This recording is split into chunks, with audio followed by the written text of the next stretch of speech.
ಇವತ್ತು ಸಕ್ಕರೆ ಕಾರ್ಖಾನೆದವರು ಮಹಾರಾಷ್ಟ್ರದಲ್ಲಿ ಇಲ್ಲಿ ಕಾಟ ಮಾಡ್ರಿ ಹಿಂದೆ ರೊಕ್ಕ ಜಮಾ ಇಲ್ಲಿ 8 ತಿಂಗಳಿಗಟ್ಟಲೆ ಆದರೂ ಕೂಡ ದುಡ್ಡು ಕೊಡ್ತಾ ಇಲ್ಲ. ಮೊದಲನೇದ ಕೊಡೋದು ದುಡ್ಡು ಅದು ಏನು ಅವ್ರು ಖರ್ಚು ಮಾಡಿದ್ದು ಆಧಾರ ಆಗಿಲ್ಲ, ಆ ರೀತಿ ಬೆಲೆ ಕೊಡೋದು. ನಂತರ ಸರಿಯಾಗಿ ಬೆಲೆ ಜಮಾ ಮಾಡೋದು ಅದು ಒಂದು ಕಡೆ ಇರ್ತದೆ. ಸಾಕಷ್ಟು ಈ ಹಿಂದನೂ ಕೂಡ ನಾವು ತಹಸೀಲ್ದಾರ್ ಆಫೀಸ್ ಮುಂದೆ ಸಾಕಷ್ಟು ಸರಿ ಇದು ಬಿಲ್ ಜಮಾ ಆಗಲಾರ್ದು ಕುರಿತು ಹರಡಿ ಕೂತಿದ್ದೀವಿ.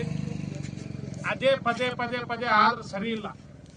ಇವತ್ತು ಯಾವುದೇ ಮೈತ್ರಿ ಸರ್ಕಾರನೂ ಇಲ್ಲ, ಉತ್ತರ ಕೊಡಾಕ ಅವರಿಗೆ ಇದು ರೈಟ್ಸ್ನೂ ಇಲ್ಲ, ಹಕ್ಕೂ ಇಲ್ಲ. ನಾವು ಮೈತ್ರಿ ಸರ್ಕಾರ ಅದೀವಿ, ಹಂಗದ ಹಿಂಗದ ಏನಿಲ್ಲ. ಬಹುಮತ ಸರ್ಕಾರ ಅದ. ಸೀದಾ 3,800 ರೂಪಾಯಿ ಬೆಂಬಲ ಬೆಲೆ ಕೊಡಬೇಕು. 3,500 ನಮ್ಮ ರೈತರು ಕೇಳ್ತಿರ್ಬಹುದು, ಆದ್ರೆ ನಾವೇನ್ ಹೇಳ್ತೀವಿ, ನಮ್ಮ ಸರ್ಕಾರ ಪಂಜಾಬದಲ್ಲಿ 3,800 ಪ್ರತಿ ಟನ್ನಿಗೆ ಕೊಡ್ಲಾಕತ್ತದ. ಅದೇ ಬೆಂಬಲ ಬೆಲೆ ಕೂಡ ಇಲ್ಲಿ ಕೊಡಬೇಕಂತೇಳಿ ನಾ ಆಗ್ರಹಿಸುತ್ತೇನೆ.